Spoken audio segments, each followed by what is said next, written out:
నెల్లూరులో గత ప్రభుత్వం ప్రతిష్టాత్మకంగా నిర్మించిన టిడ్కో ఇళ్ల వద్ద ఇప్పుడు పరిస్థితి ఘోరంగా తయారైంది.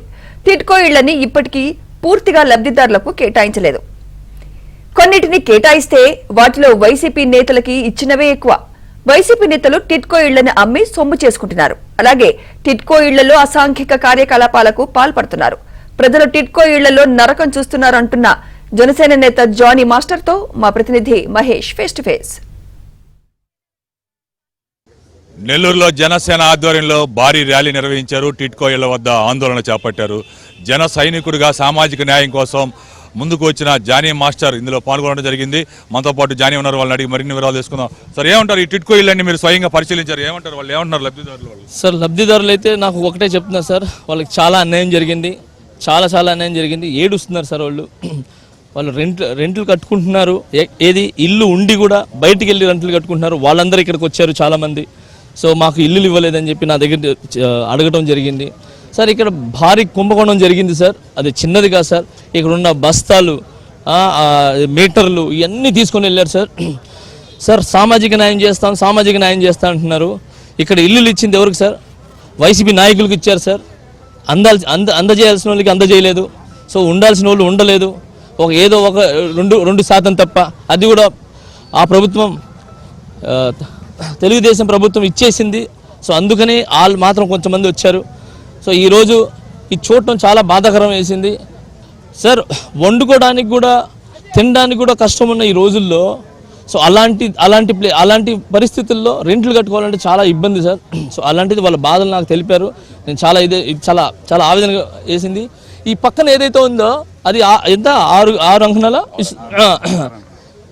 ఇస్తామనింది 9, ఇచ్చింది 6. నేను వెళ్ళి పట్టుకొని చూసా దాన్ని. ఆ పట్టుకొని జస్ట్ అలా అనగానే అది పడిపోతున్నాయి.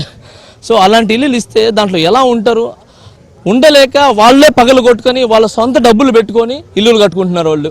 అదే ఈ ప్రభుత్వం చేసింది. ఎవరికైనా దానం చేసినా, ఎవరికైనా సహాయం చేసినా అది ఉంచుకోవాలండి, తిరిగి మొహం మీద కొట్టకూడదు. కొంతమంది ఎలా ఉన్నారంటే,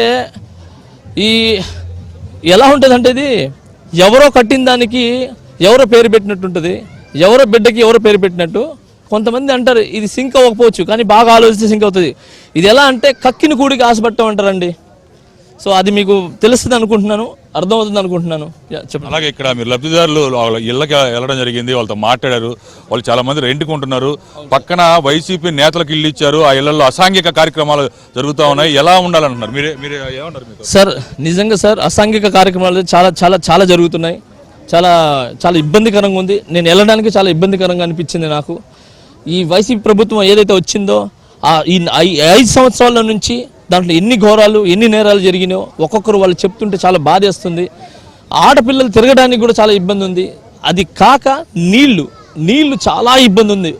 అరే అంతో ఇంత ఇచ్చారు కదా, దాంట్లో ఉన్నారు కదా. సో వాళ్ళకి నీళ్లు లేవు, పాపం ఇబ్బంది పడుతున్నారు. నీళ్లు లేక బయట నుంచి తెప్పించుకుంటున్నారు, వాళ్ళ సొంత డబ్బులు పెట్టి తెప్పించుకుంటున్నారు. ఇదే అండి మీరు చేసిన సామాజిక న్యాయం? తెలుసుకోవాల్సింది కోరుకుంటున్నాను. ఇక్కడ టిడ్కో ఇళ్లలో పరిస్థితి చాలా ఘోరంగా ఉంది. గత ప్రభుత్వం 5,800 ఇల్లు నిర్మిస్తే ఈ ప్రభుత్వం కేవలం రంగులు వేసుకొని 2,000 మందికి మాత్రమే ఇల్లు కేటాయించారు. అది కూడా వైసీపీ నేతలకే ఇచ్చారు.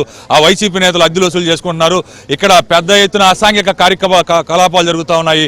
జానీ స్వయంగా అక్కడికి వెళ్ళి అవన్నీ చూసి చాలా ఆవేదన వ్యక్తం చేశారు. ఇదే పరిస్థితి. Video journalist Mahesh.